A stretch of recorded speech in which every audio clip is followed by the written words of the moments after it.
Hi, everybody. Danny Jones, Singing News Magazine, and you are watching Danny's Diary, a podcast powered by Singing News Magazine. My guest today, Tim Rackley of the Old Paths. How are you, Tim? I'm doing great, Danny. Thanks for this opportunity for having us on. We're glad to have you on, and we can ask the obvious question first. What have you been doing while everybody has been stuck at home? Well, I've actually caught up on my favorite ice cream because now that I've not been able to sing regular, I'm able to eat ice cream. So I've enjoyed my favorite flavors from Haagen-Dazs ice cream, and I've put on a few pounds. So please don't judge me when you see me on stage after this gets over. So you're saying there may be a new suit in your future? Yeah, there's a suit that you always go to when you've added those few pounds, that you always keep. Well, I understand all too well. When does it look like the Old Paths are going to be able to sing next? Well, it's kind of funny. We're, coming off of at the time that we're doing the podcast, we actually just finished a 3-day event up in Pigeon Forge, Tennessee at the Biblical Times Theater. And of course, they've started opening up their house there at the theater for gospel groups from Southern Gospel. And so there's several other groups that are going to follow us, the Sound and Brian Free and Assurance, along with the Perrys. So a lot of good groups coming in there. So I just encourage everybody to keep an eye on that, and that'll help get Southern Gospel out there to that parkway, because that big billboard out there, that's great visibility for this industry. It certainly is. And of course, that was the first time the group had sung in quite a while. What was 3 months. Was 3 it months. was it like starting over? Did you fall right back into the pattern? By the first night, yes, it was tough. And it was, we also were staging songs from our new album that just released on June 5th. And, but when you're trying to do new songs after being apart for 3 months, you're trying to remember lyrics to new songs. And then, cause you had people that were, picking up where you left off, and they wanted to hear new material of what they heard on iTunes when they downloaded the new CD. So, it was a lot of, by the third night, we were ready to go again. Now we're off another week. Well, we're starting, to answer your original, answer your original question, we're continuing. So this coming weekend, we sing a concert Saturday night in Alexander City, Alabama, and then move over to Tracy City, Tennessee for the Sunday morning. So, what we're finding out with everything that's happened, the weeks to come is going to be very different, because, you're going to have dates that canceled, that you're not allowed to book a full week that you would normally sing a Thursday night, Friday night, Saturday night, and a Sunday. Now you're going to have maybe a Saturday night, a Sunday morning, and that's it. So that's where it's going to get really kind of crazy for all of us groups out here, just to, keep our weekly schedule, the full schedule, that is. Right. Now, the good news in all of this, with so many of the events rescheduling, if things continue to open up in the fall, early 2021, you're going to be busy. Yes, we are. Yeah. And we've already, a lot of the events have added us back. And, of course, you got Quartet Convention coming up around that time, and just a lot of key events too that can kind of help keep your ministry out there, All right. Well, the Old Paths are a little bit of an unusual study in the world of Southern gospel music, and here's why. Had everything going for them. Good songs, good radio play, lots of high-profile appearances, and then one day it all shut down, off the road for a couple years, picked right up where you let off.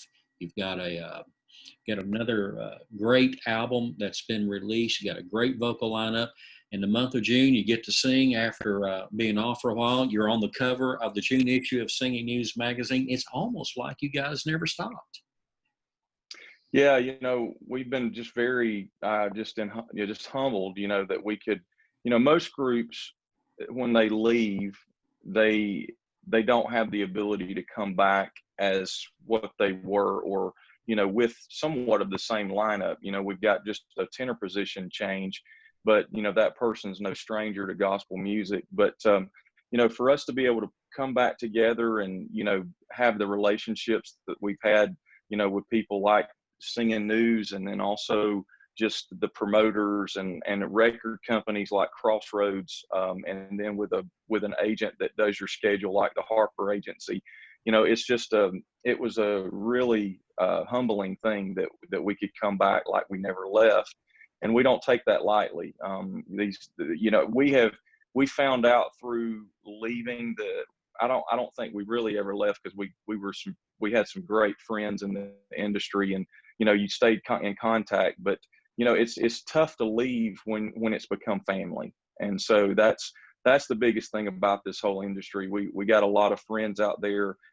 It's funny, if you could see what happens backstage at concerts with just groups that we don't really get to see each other much because we're going from place to place, but when you're on a card together at an event, it's fun. If the fan could see how we cut up backstage and stuff, they could see that it's definitely a family.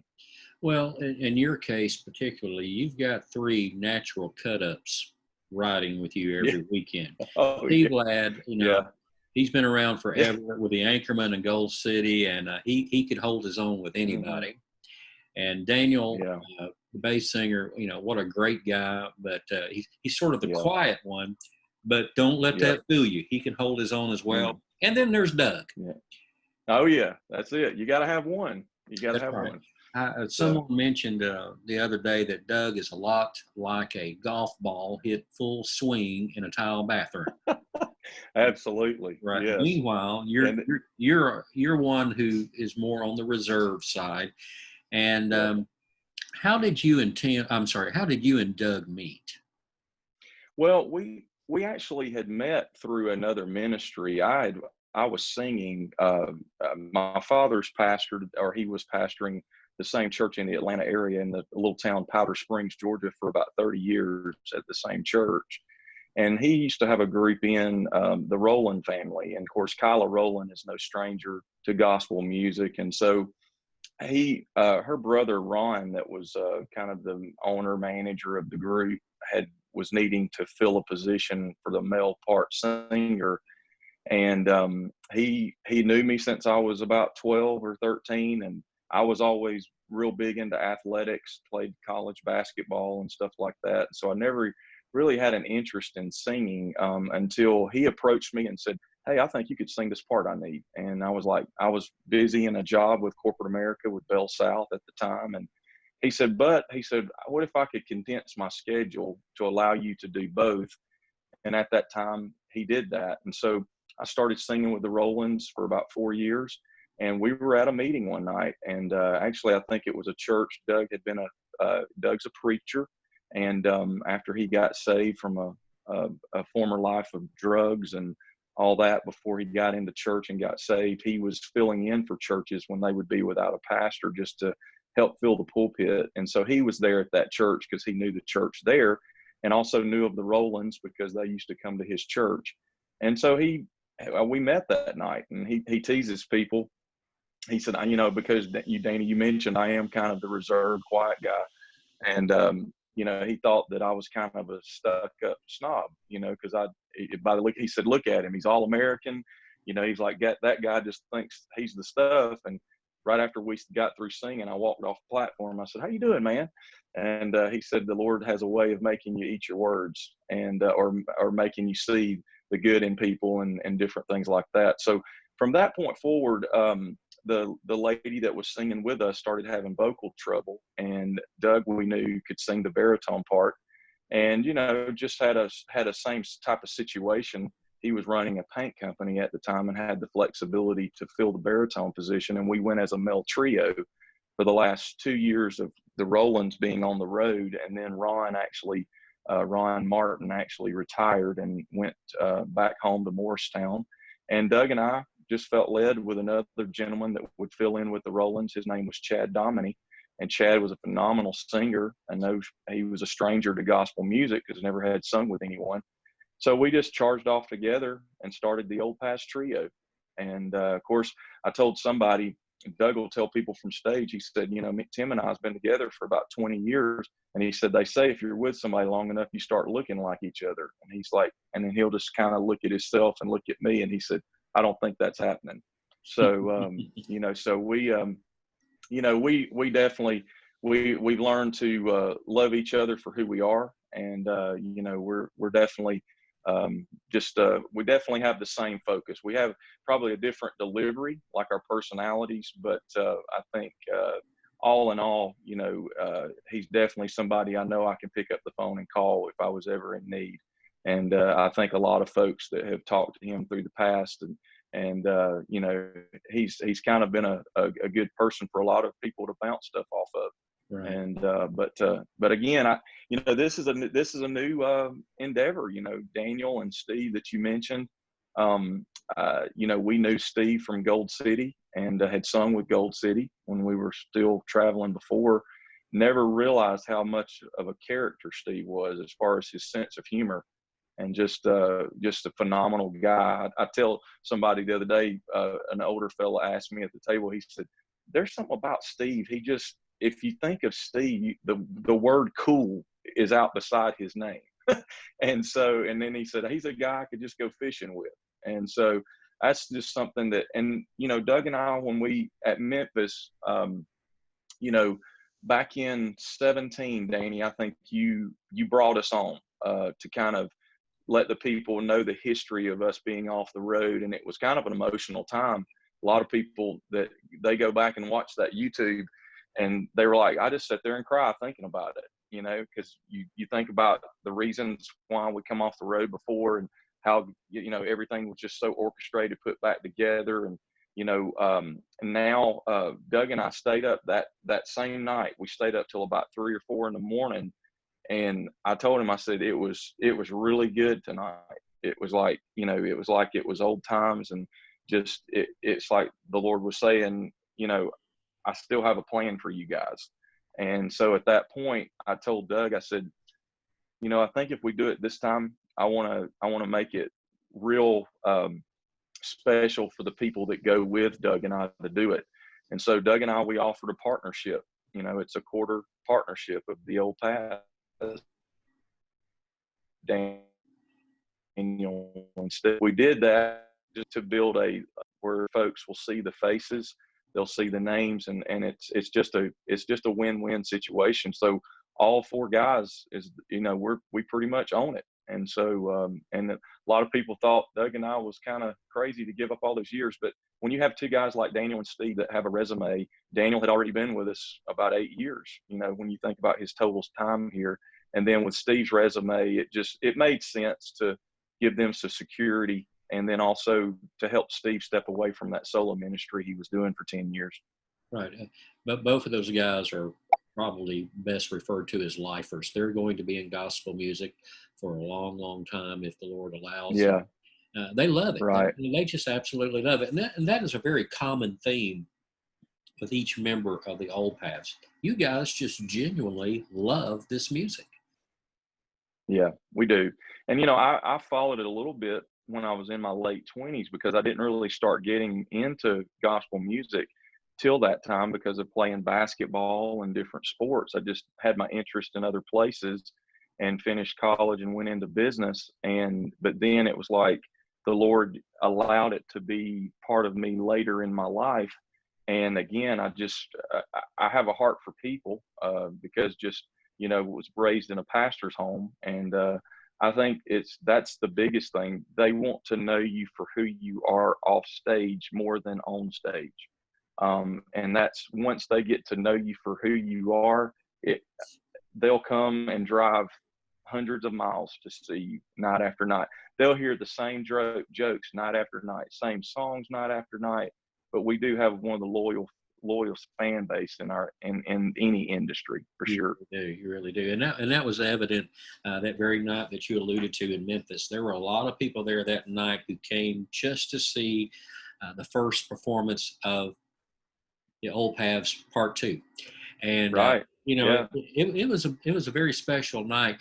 Now, here's a question that I don't intend to put you on the spot with, but by its very nature, I think it does. What do you think sets the Old Paths apart from all the other quartets in gospel music?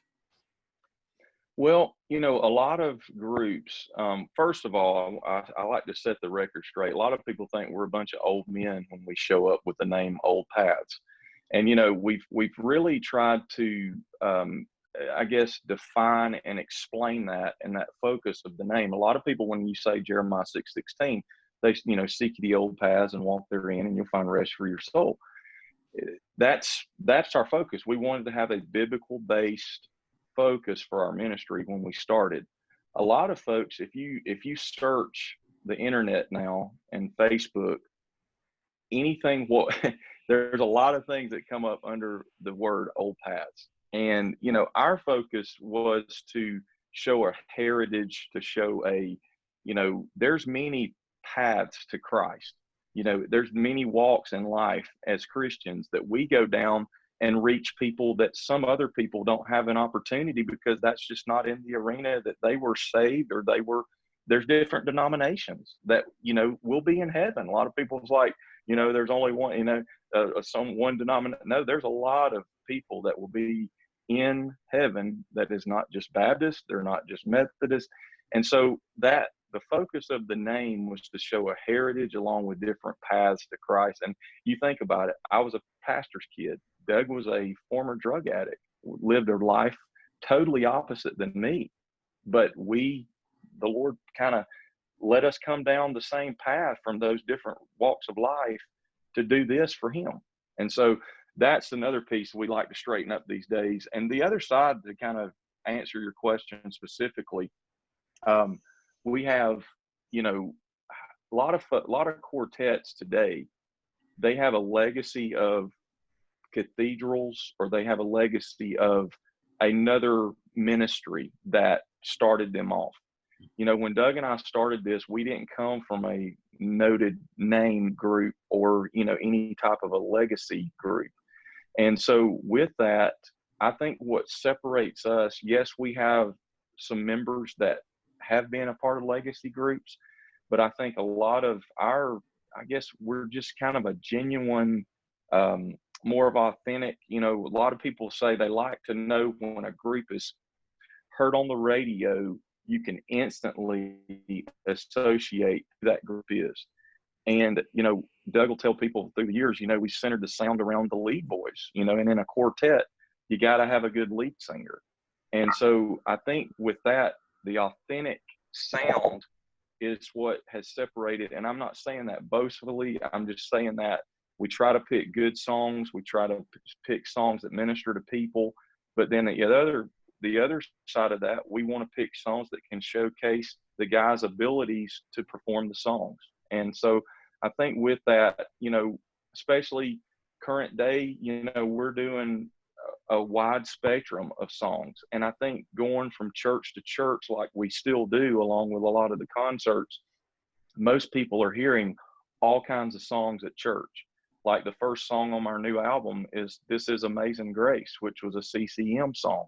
But we put a quartet feel, put a little banjo to kind of be out front to bring home that Southern style. And we did it quartet style. And I know Triumphant's done that with Chainbreaker and different songs like that. And I just think a lot of that, some groups can do that. Some groups cannot, because that's where they have patented their sound around. And I think for Old Paths, I think we can kind of set our, we don't, there's not a defining style for us, because I'm your traditional lead singer. Steve Ladd is just an unbelievable full voice, I call him a raw tenor singer, just sings high, and then Daniel, he's the type of bass singer that can just sing. He can sing all the notes, and he's not, put in a box to just low growl singing. He can sing that high, pretty harmony that blends with some of those mid of the road ballads and stuff. So to answer your question in a long format, there it is.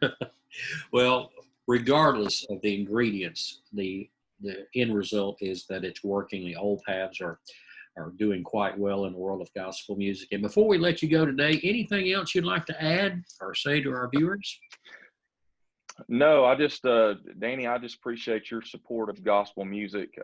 You're kind of a mainstay name as far as in all of some of the events, not only with just singing news, and I do appreciate singing news. We're a constant supporter of singing news every month for advertisement, and I just encourage the folks listening to always keep that subscription in front of you and keep it out there, because it is the lifeline of gospel music, and it's definitely where you can get all the correct information, because your writers and, you know, you being the editor and different things like that, Danny, you guys do a great job of putting the truth out there, and then also letting people keep a great, you know, interest, and then also get the true facts, you know, from the industry of Southern gospel.